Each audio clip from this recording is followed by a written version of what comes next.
বাংলাদেশে চাকরির বাজার খুব মন্দা, ঠিক কিনা?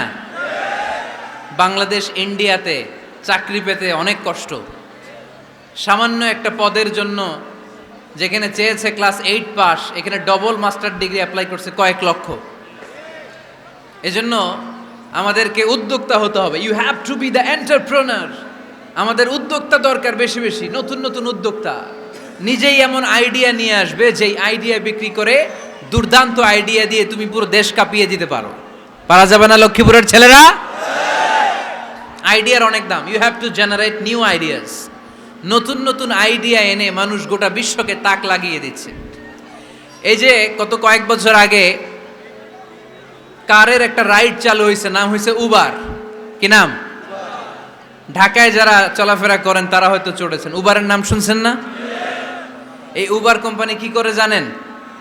নিজেদের ব্যবসা নাই, পুঁজি নাই, পাত্তি নাই, অফিস নাই, কিচ্ছু নাই, কোটি কোটি টাকা হাতায় নিচ্ছে। Just idea, just they are generating new ideas. নতুন নতুন আইডিয়া দিয়ে গোটা বিশ্ব কাঁপিয়ে নিয়েছে একটা মোবাইল অ্যাপসের মাধ্যমে। কিসের মাধ্যমে? Mobile apps. একটা কোম্পানি খুলেছে, গোটা বিশ্বের সব প্রাইভেট কারওয়ালারা ওইখানে রেজিস্ট্রেশন করে আপনি মোবাইলে কোথায় যাবেন, কোত্থেকে যাবেন লিখবেন, গাড়ি আপনার বাড়ির সামনে এসে হাজির। তার একটা পার্সেন্টেজ ওই উবার কোম্পানি পায়। ইউনাইটেড স্টেটস অফ আমেরিকার একটা স্টেট আছে সান ফ্রান্সিসকো, ওইখান থেকে শুরু করছে। 775টা সিটিতে ওদের অপারেশন আছে। বাংলাদেশে ঢাকাতেও আছে। আমি মালয়েশিয়াতে থাকি, ওখানেও আছে, ওখানেও আমরা চড়ি। প্রায় 63টা দেশে ওদের কাজ বাজ আছে। গত বছরে 2018 সালে ওদের প্রফিট ছিল, রেভিনিউ ছিল 11.27 billion US dollar, 11.27 US billion dollar. Just they are selling their ideas. নতুন নতুন আইডিয়া দিয়ে গোটা বিশ্ব কাঁপাচ্ছে। এই উবার যখন চালু হলো, আমি তখন মালয়েশিয়ায় শুনলাম বাংলাদেশে নতুন আর একটা বাইর হইছে, পাঠাও। কি নাম? এটা বোধহয় সারা বাংলাদেশ ব্যাপী হয় নাই, 3টা জায়গায়, সিলেটে, চট্টগ্রামে আর ঢাকায়। এরা আরো চালাক। বাংলাদেশের ছেলেপেলেদের মাথায় চিকন চিকন অনেক বুদ্ধি। এরা ভাবলো এই উবার দিয়ে আর আমরা কত আগাবো, আমাদের গাড়ি আরো ছোট করতে হবে। এরা মোটরসাইকেল রাইড দেওয়া শুরু করছে। জ্যামের শহর ঢাকা, চিপা চাপা দিয়া এরা আপনারা নিয়ে জায়গা মতো পৌঁছায় দিবে। তো এই যে উবারের পরে আমাদের ছেলেরা বানাইলো পাঠাও। এরপরে কত কিছু বানাচ্ছে ছেলেপেলেরা, আমি তো এগুলো দেখে অবাক। রকমারি.com নাম শুনছো? বিক্রয়.com নাম শুনছো? ঘরে বসে বসে কোটি কোটি টাকা হাতিয়ে নিচ্ছে তারা। Just they are selling their ideas. যেহেতু আমাদের চাকরি কম, ওই চাকরির বাজারে আমরা লাইন দিতে চাই না। আমাদের মেধাকে খাটিয়ে খাটিয়ে আমরা নতুন তরুণ উদ্যোক্তা বানাতে চাই। চিল্লায় বলো ঠিক কিনা? উদ্যোক্তা যত বাড়বে ততই দেশের কল্যাণ হবে। মানুষ তাদের আইডিয়াকে কাজে লাগিয়ে গোটা বিশ্বকে তাক লাগিয়ে দিচ্ছে। আমরা আমাদের সমতল ভূমিতে চাষ করতে চাই না। মালয়েশিয়াতে একটা এলাকা আছে ক্যামেরুন হাইল্যান্ড, ওরা পাহাড়ের মধ্যে চাষাবাদ করে গোটা মালয়েশিয়ার খাদ্যদ্রব্যের অভাবকে মুক্ত করে দিয়েছে। পাহাড়ের মধ্যে ওখানে ফুলের বাগান। ক্যামেরুন হাইল্যান্ড প্রায় 6000 ফিট উঁচু, প্রচণ্ড ঠান্ডা।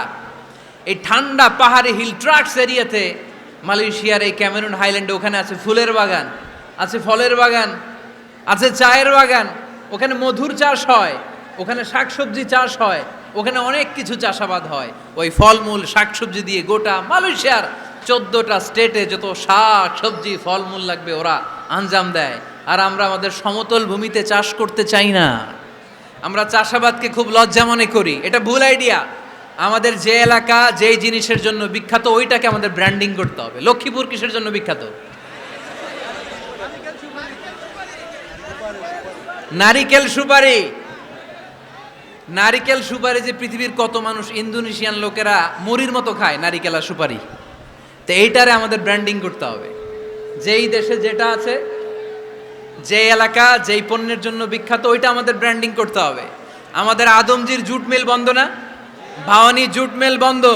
আমাদের পাট শিল্পকে ধ্বংস করে দিয়ে ইন্ডিয়া এখন ওই কটনের পাঞ্জাবি বানায়, জুট কটনের পাঞ্জাবি। আছে না নাই? পুরা বাংলাদেশের মার্কেট এই জুট কটনের পাঞ্জাবি দিয়ে সয়লাভ। আমাদের বাংলাদেশের পাট দিয়ে যদি আমরা মিহি পাঞ্জাবি বানাতে পারতাম, গোটা বিশ্ববাজারকে আমরা দখল করে নিতে পারতাম। ঠিক কিনা? এজন্য আমাদেরকে নতুন নতুন আইডিয়া জেনারেট করতে হবে। চাকরির পিছনে বসে থাকলে চলবে না। আর আজান যদি হয়ে যায় ছুটে যাব মসজিদে, আর নামাজ শেষ হলে আমরা আমাদের কাজের দিকে চলে যাব। চিল্লায় বলেন ঠিক কিনা? যেটাই করব আমরা ভালোভাবে করব। আল্লাহ বলেছেন লিয়াবলুয়াকুম আইয়ুকুম আহসানু আমালা। লক্ষ্মীপুরের ভাইয়েরা আওয়াজ করে উত্তর দেন, আওয়াজ করে উত্তর দিতে হবে। জান্নাতে যেতে হলে 100তে কত নাম্বার পেতে হবে? হ্যাঁ, হয় নাই 51। কি নাম তোমার? হ্যাঁ, ফরহাদ। জান্নাতে যেতে হলে 100তে আমার দরকার 51। 100তে কত লাগবে? ফাআম্মা মান সাকুলাত মাওয়াজিনুহু ফাহুয়া ফি আইশাতির রাদিয়া। সেদিন মিজানের পাল্লা যার ভারী হয়ে যাবে সে আনন্দ উৎসবে থাকবে। তো মিজানের পাল্লা ভারী হওয়ার জন্য 100তে আমার কত পাওয়া লাগবে? কত পাওয়া লাগবে? 51 পেলেই হয়ে যাবে। এজন্য আল্লাহ বলছেন লিয়াবলুয়াকুম আইয়ুকুম আহসানু আমালা। যেটাই করবে ভালোভাবে করবে। আল্লাহ এটা পরীক্ষা করতে চান যে আমরা ভালোভাবে কে কতটুকু আমল করেছি। যারা আরবি বুঝেন আলেম ওলামা আপনারা জানেন এখানে আল্লাহ বলেননি লিয়াবলুয়াকুম আইয়ুকুম আকসারু আমালা। আল্লাহ এটা দেখতে চান যে তোমাদের মধ্যে থেকে কে বেশি আমল করে। এটা বলছে আল্লাহ? বলে নাই। আল্লাহ বলেছে লিয়াবলুয়াকুম আইয়ুকুম আহসানু আমালা, যে ভালো করে করে। এজন্য আমরা যাই করি না কেন কি করে করব? আওয়াজ করে বলতে হবে। কেমন করে করব? যে কোনো কাজ করো না ভাই, যে কোনো কাজ করো তা যেন হয় সবার চেয়ে সবচেয়ে সুন্দর। পড়েন, যে কোনো কাজ করো না ভাই, যে কোনো কাজ করো তা যেন হয় সবার চেয়ে সবচেয়ে সুন্দর। পড়েন, যে কোনো কাজ করো না ভাই, যে কোনো কাজ করো তা যেন হয় সবার চেয়ে সবচেয়ে সুন্দর। হোক না সেটা পড়া লেখা, রঙের ভাষায় ছবি আঁকা। পড়েন, হোক না সেটা পড়া লেখা, রঙের ভাষায় ছবি আঁকা। হোক না সেটা সামান্য কাজ কিংবা মহত্তর, তা যেন হয় সবার চেয়ে সবচেয়ে সুন্দর। যে কোনো কাজ করো না ভাই, যে কোনো কাজ করো তা যেন হয় সবার চেয়ে সবচেয়ে সুন্দর। চিৎকার করে বলেন ঠিক কিনা? আমরা যেটাই করি না কেন এটা ভালো করে করার দরকার আছে না নাই? ইসলাম আমাদেরকে এটাই শিখিয়েছে, কাজ করে খেতে হবে। কাজে লজ্জা নেই, লজ্জা হচ্ছে অলসতায়। লজ্জা কিসে? আজকের আলোচনা থেকে এটা মুখস্থ করে নিতে হবে। কাজে লজ্জা নেই। লক্ষ্মীপুরের ইয়াং স্টারেরা শ্রমে লজ্জা নেই, পরিশ্রমে লজ্জা নেই, লজ্জা অলসতায়। লজ্জা কিসে? আরো জোরে। নবীরা কি এমনি এমনি বসে বসে খাইছে? কঠিন পরিস্থিতিতেও নবীরা পরিশ্রম করে উপার্জন করা লেগেছে, ঠিক কিনা? সাইয়েদনা মারিয়াম আলাইহিস সালাম, যার নামে আল্লাহ তাআলা কোরআনে একটা সূরা দিলেন, উনি পৃথিবীতে এমন একজন মহিয়সী নারী, যেই নারীর গর্ভে, যেই নারীর পেটের ভেতরে স্বামীর স্পর্শ ছাড়া সন্তান দিয়েছে কে?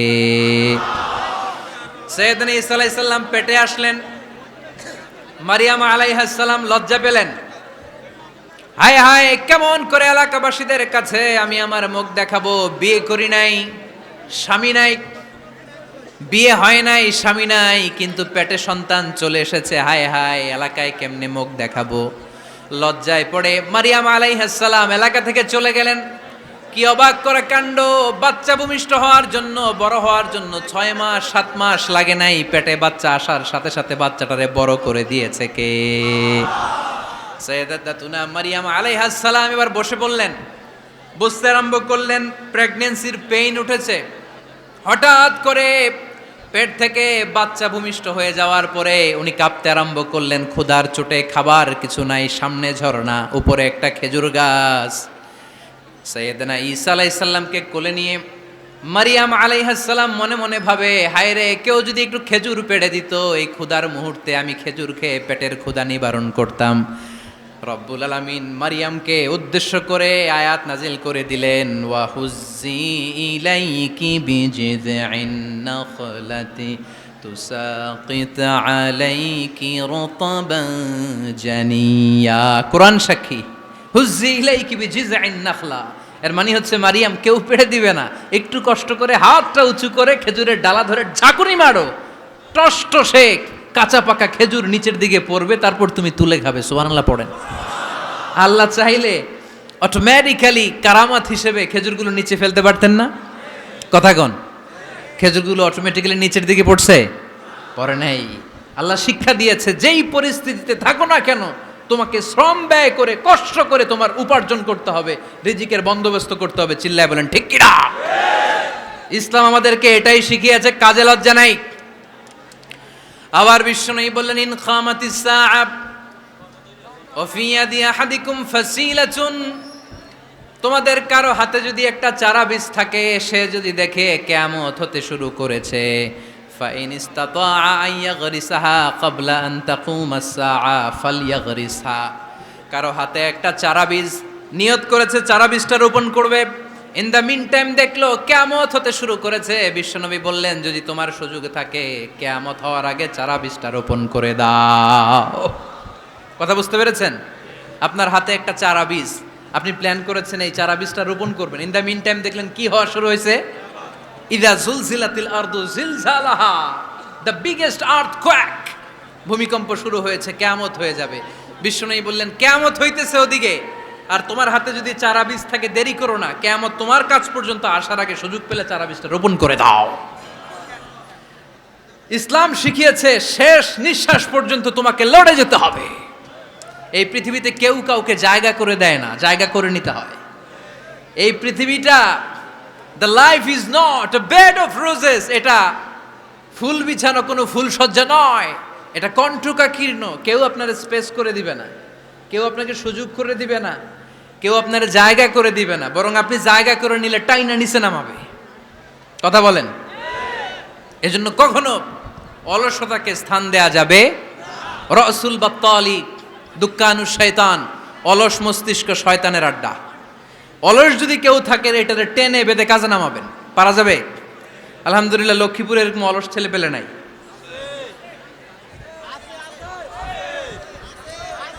আছে?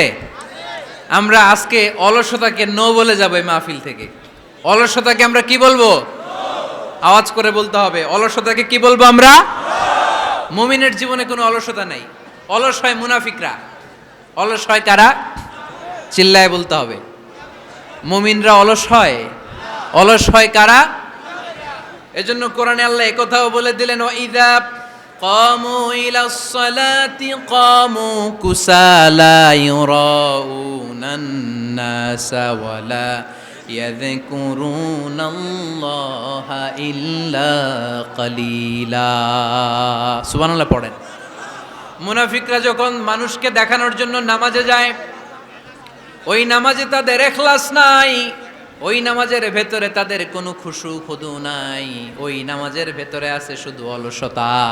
ওই নামাজে কি আছে? কিন্তু আমরা যখন নামাজে যাই আমাদের অলসতা আছে?